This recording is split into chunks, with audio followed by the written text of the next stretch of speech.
And with me now we have none other than legendary doesn't quite cover it. I'm in awe of how you can speak. Last night was 6 hours. 6 hours, yeah. Okay, let's get your... And wait, actually, Yeah, let's sort your mic out. 6 hours, that was the third live stream. We did 2-hour live stream with Greggy Boy. Wow. Over the Harrods.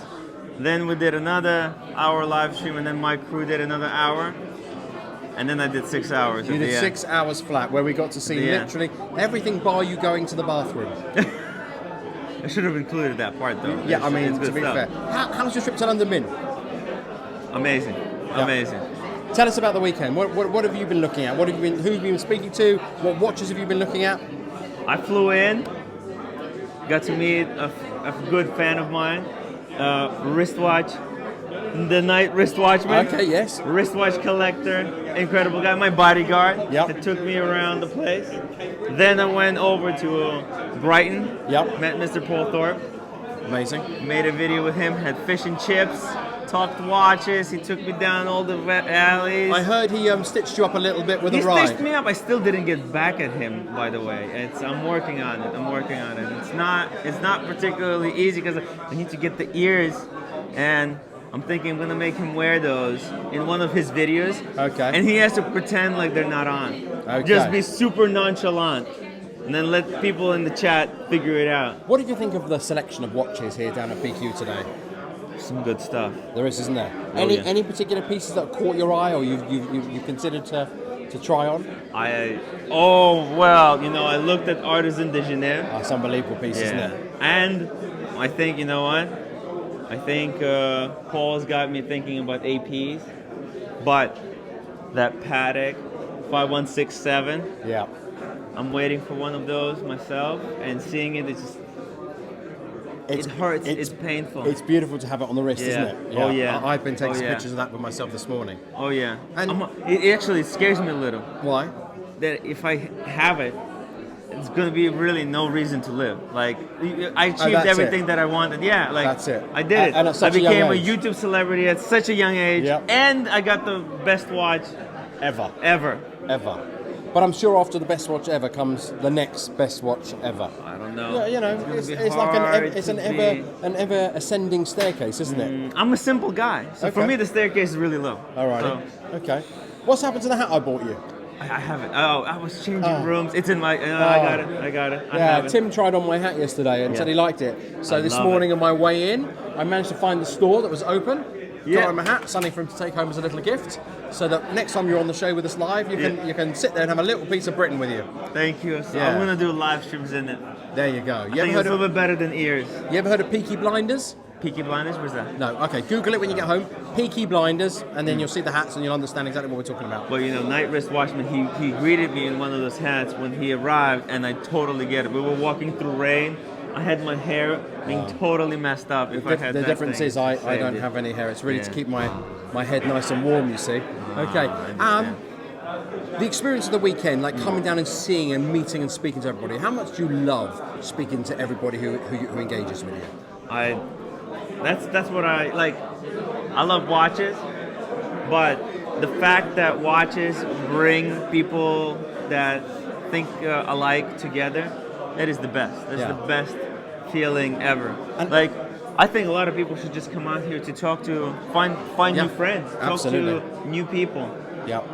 It has a real... I know you always use the word community. The community. But it does have a very much community feel. Yeah. Especially when people come up and introduce you by their handle. Yes. You know? Yes. I mean, literally... the night wristwatch. Heavenly Red Mark. Shovel. Red Shovel. Heavenly Mark came up to me yesterday and he said, you don't know me. And I'm like, I said, what Heavenly Mark? I said, yep, you commented last week on the show. It is pretty amazing, isn't it? All the people in the chat. Yeah, exactly. It's so fun. And tell us about last night.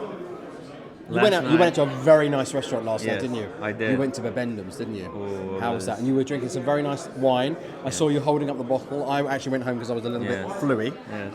But you kept holding up the bottle for everybody. And all your supporters were supporting you last night, weren't they? All buying you drinks. It was huge. It was some massive love and support.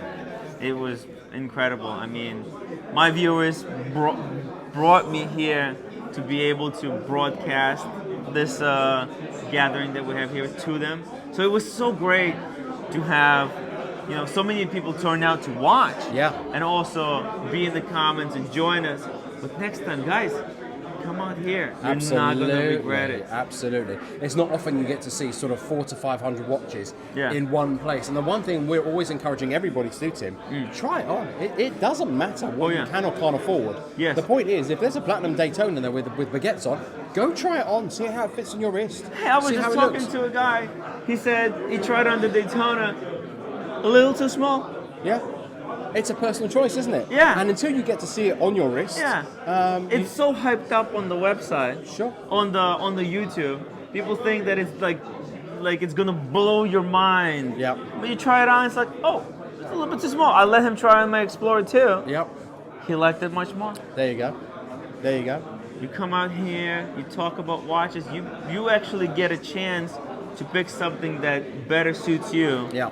Than if you just try to do it on your own. Let's talk about our host actually for a second, Spencer.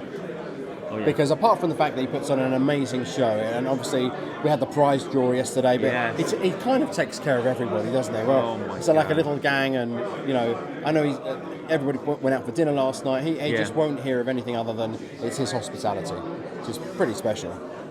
It is incredible hospitality. I mean, everyone that I spoke to, they couldn't believe how generous and kind Spencer is. Yeah, yeah. It is just... And I think that resonates actually through from his business side of things because, the point of being a watch dealer is trust. Yes. And it doesn't. If you are buying a watch from Spencer, you can come back at any point, any time. Yeah. You're not. You're not supposed. Don't buy a watch. Buy the dealer. Absolutely. Very important, isn't it? A lot of people do not understand that. They think they can go out somewhere and they can get a watch, they can get away with something, get it on eBay for cheaper. You could literally lose everything, Absolutely. all that money. You disappear. With Spencer, he's got your back all the time. I saw him have a conversation with someone yesterday, and it basically went along the lines of, if you don't like it, you walk away from it, you'll be parted with £15,000 for a watch. Yeah. Come back and see me next week, I'll give you money back. Yeah. Wear it for a week. If you don't love it, just come back, I'll sort your money out. It's really no problem. He wants everybody to, and I think that's what I'm finding, speaking to everybody, is the community. Yeah, of watch people. I've been really impressed actually by everybody's knowledge over the last couple of days because as everybody who watches this channel knows, I'm a watch newbie. My knowledge isn't that great, and I just happen to host the channel. I'm a watch newbie too. But interestingly, the amount of information I've taken in over this past couple of days, where you're speaking to great people who know who you are, and then they impart all this amazing stuff about Rolex, Hans Wilsdorf, Tudor, all the little sort of irregularities with watches and why the subtleties is why they're different. And I tell you what else I've loved, Tim. I've loved the suggestions that everybody has for us about what to do with our shows. Ooh. Interesting. They have some really, really interesting points of view about what should be done, what shouldn't be done, and we're going to take all those on board. But for now, guys, Tim, it's been great having you over the weekend. We can't wait to see you again. Yeah. Okay. You can't see, but Tim's actually wearing a pair of shorts. We're in the middle of November in London. They're not pink though. They're not pink. Not pink. They're blue, but you'll get away with it. That's good. Guys, we'll catch up with you just in a little while.